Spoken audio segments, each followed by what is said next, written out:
الحمد لله الحمد لله وكفى وسلام على عباده الذين اصطفى أما بعد فأعوذ بالله من الشيطان الرجيم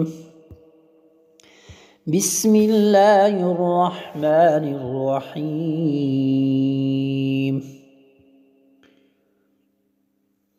قال الله تبارك وتعالى في محكم كتابه وهو أصدق القائلين وإنك لعلى خلق عظيم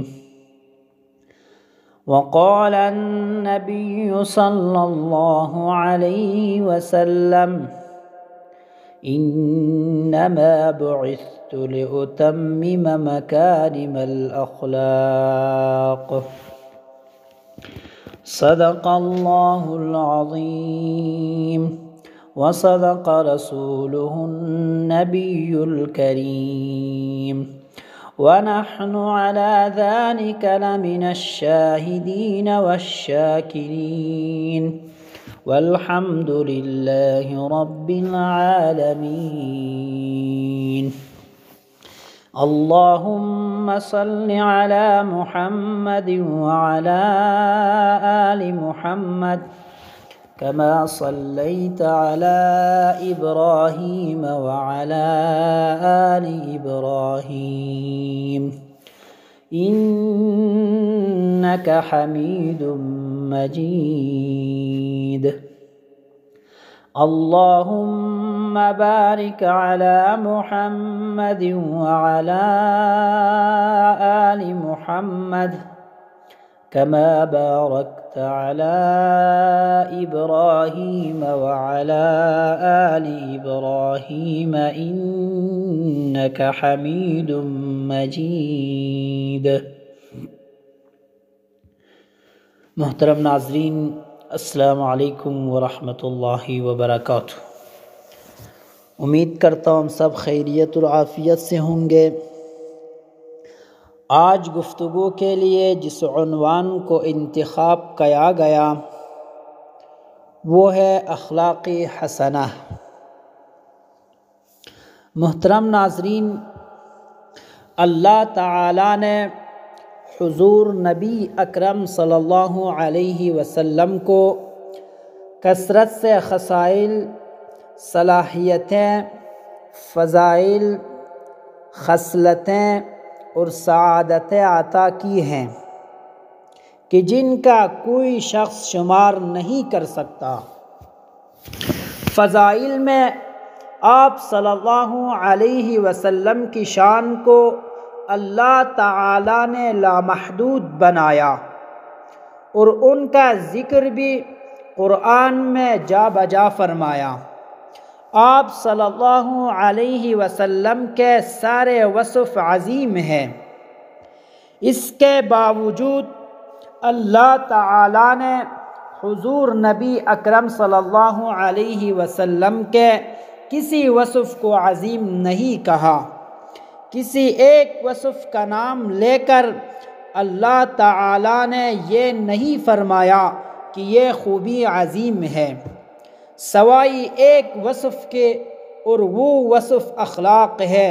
ارشادی باری تعالیٰ ہے، اعوذ باللہ من الشیطان الرجیم وَإِنَّكَ لَعَلَىٰ خُلُقٍ عَظِيمٍ، اور بے شک آپ عظیم الشان اخلاق پر قائم ہیں، یعنی آدابی قرآنی سے مزین اور اخلاقی الہیہ سے متصف ہیں۔ انسان میں مختلف اوصاف و خصائل ہوتے ہیں، ظاہری و باطنی خوبیاں بھی ہوتی ہیں، مگر اللہ تعالیٰ نے آپ صلی اللہ علیہ وسلم کی ساری خوبیوں میں سے خلق کی خوبی کو چنا۔ آپ صلی اللہ علیہ وسلم کی رحمت کا ذکر کیا تو اللہ تعالیٰ فرمایا اعوذ باللہ من الشیطان الرجیم وما ارسلناک الا رحمۃ للعالمین۔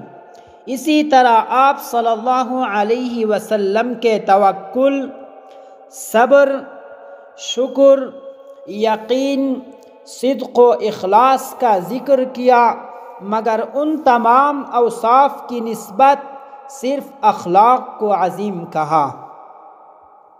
محترم ناظرین، اس گفتگو کا مقصد یہ ہے کہ دین اور سنت نبوی میں اخلاق کی اہمیت کو سمجھ لیں۔ افسوس ہم اس پہلو کو نظر انداز کر چکے ہیں۔ ایک لفظ خلق ہے اور ایک لفظ خلق ہے۔ خلق ظاہر ہے اور خلق باطن ہے۔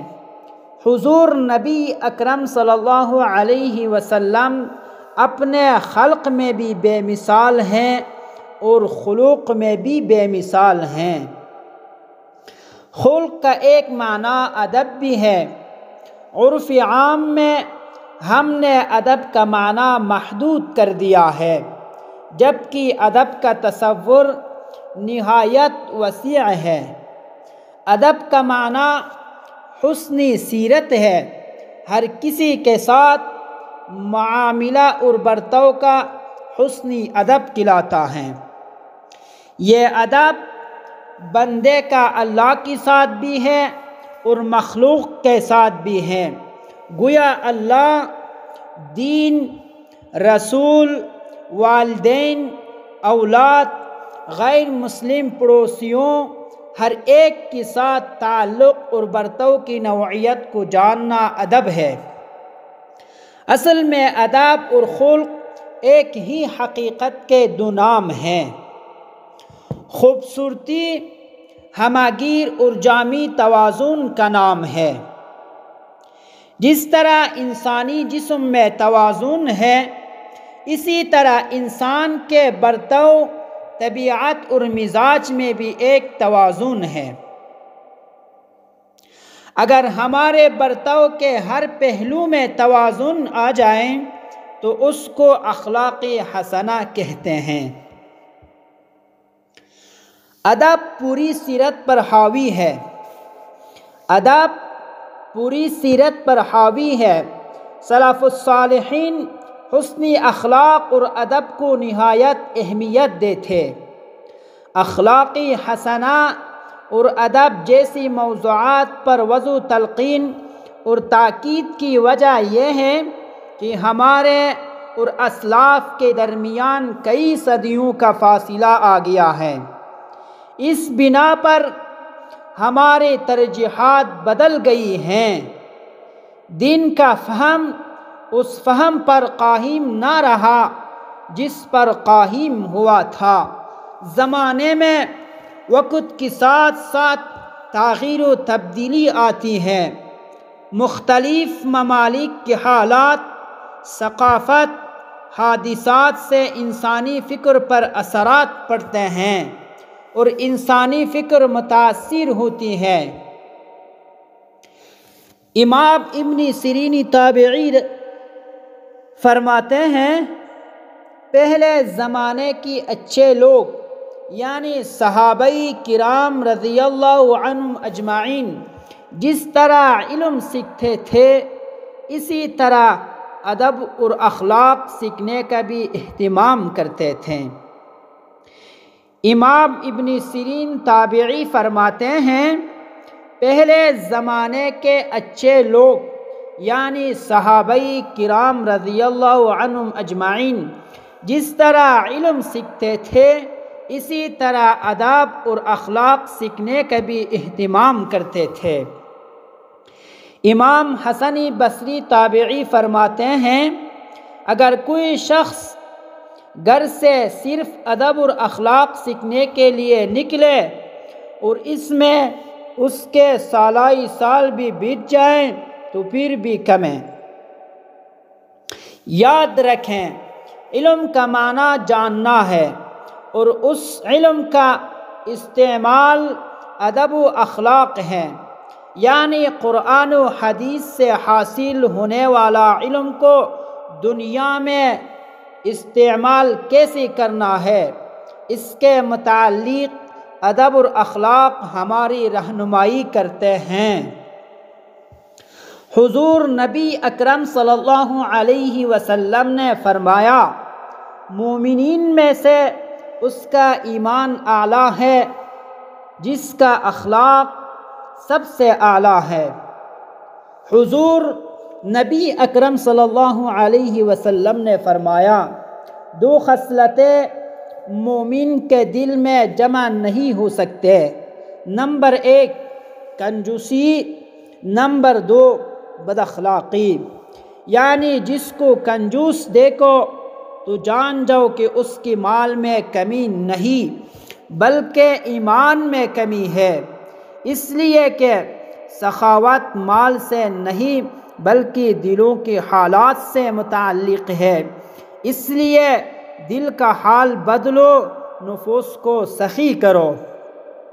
حضرت ذی مصری فرماتے ہیں، جو اپنے غم کا زیادہ ذکر کرے وہ شخص اچھا اخلاق والا نہیں، اس لیے کہ وہ دوسروں کی فکر نہیں کرے گا، اپنے غم کو لے کر بیٹھا رہے گا۔